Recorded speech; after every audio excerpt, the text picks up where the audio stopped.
Oke, selamat pagi ya anak-anak ibu semua. Semoga hari ini kalian dalam keadaan sehat.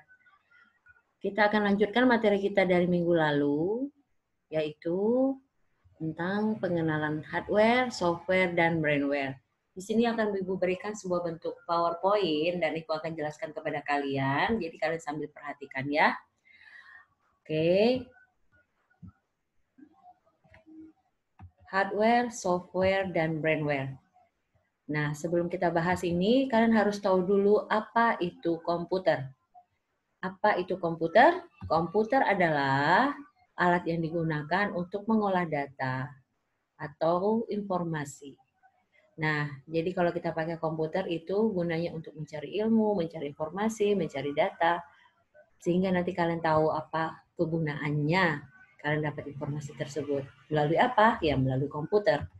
Nah, melalui komputer inilah dia mempunyai komponen dasar yang disebut dengan hardware, software, dan brainware. Sekarang kita bahas dulu apa itu hardware. Oke, hardware ini dia mempunyai dua kata dasar dalam bahasa Inggris, yaitu hard yang disebut dengan keras, ware disebut dengan alat, peralatan, ataupun perangkat. Maka kalau kita bisa simpulkan, hardware artinya perangkat keras, ya. Namun dalam ilmu komputer, hardware itu mempunyai definisi, yaitu alat yang dihubungkan dengan komputer yang mana dapat kita lihat, kita raba, dan kita pergunakan. Apa aja contohnya? Nah, contohnya seperti yang udah Ibu jelaskan di sini, sama seperti tugas kalian lalu yang kalian sudah bisa lakukan. Contoh Ibu berikan di sini hanya 4 aja sih. Yang pertama monitor, yang kedua gambar CPU, yang ketiga gambar mouse, yang keempat gambar keyboard. Alat-alat ini tentunya bisa kalian lihat, bisa kalian raba, dan bisa kalian pergunakan. Maka dia termasuklah di dalam kategori hardware. Baik, yang kedua kita bahas tentang software. Kata software juga mempunyai dari dua kata dasar, yaitu soft, artinya disebut dengan lunak, ataupun bisa juga disebut dengan lembut. Ware, sama artinya dengan ware di hardware tadi, artinya alat, peralatan, ataupun perangkat. Maka dia dapat disimpulkan bahwa dalam bahasanya software artinya perangkat lunak. Kalau dibilang perangkat lembut kayaknya nggak cocok ya, maka kita panggil dengan perangkat lunak. Namun, dalam ilmu komputer, software itu adalah sebuah program perangkat lunak yang mana program itu diinstal di dalam sebuah komputer yang mana yang dapat dilihat tetapi tidak dapat kita raba.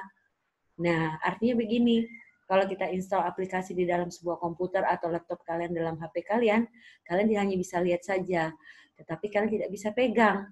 Kalian hanya bisa pakai saja, tetapi tidak bisa kalian raba. Nah, program-program itu banyak sekali yang bisa kita install. Kalau yang ini Ibu berikan beberapa contoh. Yaitu misalnya contoh gambar Paint, Mozilla, Microsoft Word, atau yang lain-lain.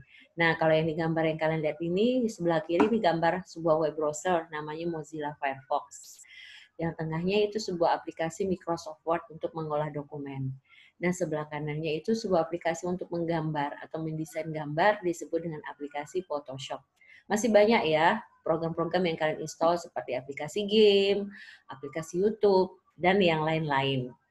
Oke, sekarang kita masuk yang ketiga, yang disebut dengan brainware.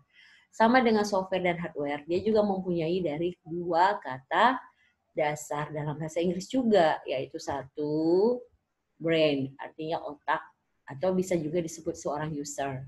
Yang kedua, ware, artinya sama dengan alat, peralatan, ataupun juga perangkat. Maka, kalau kita artikan dalam bahasanya, brainware adalah perangkat otak. Tapi orang jarang ya panggil perangkat otak, maka disebut aja user. Artinya kita ini sebagai pengguna dari komputer ataupun software ataupun brainware tadi. Nah, sekarang kita simpulkan.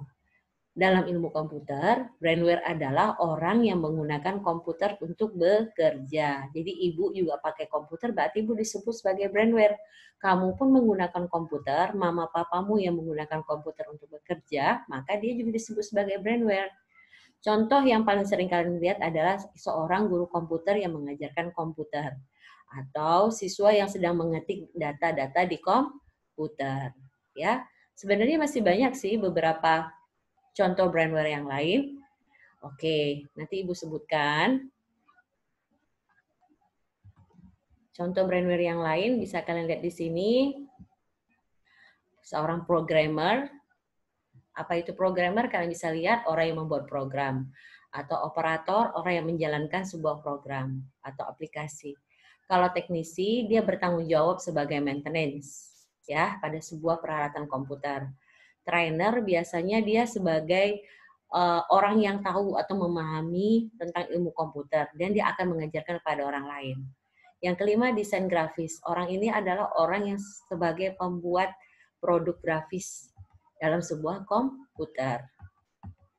Yang keenam, ada disebut dengan sistem analis, di mana orang ini bertugas menganalisa bentuk berbagai macam program aplikasi komputer.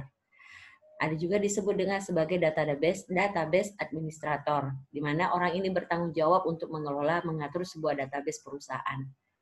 Dan ini nomor 8, dia sebagai teknisi jaringan, di mana orang ini paling tahu dalam hal jaringan dalam komputer.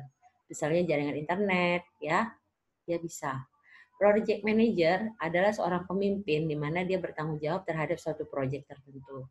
Dan yang terakhir, konsultan, di mana dia memberikan konsultasi terhadap suatu hal dalam bidang tertentu. Itu contoh-contoh brandware. Tapi kalian sudah dapatkan gambarnya pada tugas minggu lalu. Oke, Ibu akan melihatkan ini, di mana mulai hari Rabu depan kita ketemu untuk pelajaran TIK, bukan di Zoom lagi, Ibu akan berikan dalam bentuk ulangan. Ulangan yang akan Ibu berikan dalam aplikasi Google Form. Nah, bahan apa yang harus kalian pelajari? Pelajarilah tentang ulangan hari yang pertama, pengenalan komputer dan jenis-jenis komputer yang sudah Ibu jelaskan sekitar 2 minggu yang lalu. Ya kan? Oke, sekian saja dari Ibu. Semoga ini bermanfaat buat kalian dan kalian pelajari ini baik-baik. Yang sudah Ibu presentasikan saat ini akan Ibu berikan di Edmodo. Catatlah kembali catatan ini di buku catatan, tidak usah dikumpul. Dan pelajarilah materi yang akan kita ulangankan ini minggu depan. Baik, terima kasih.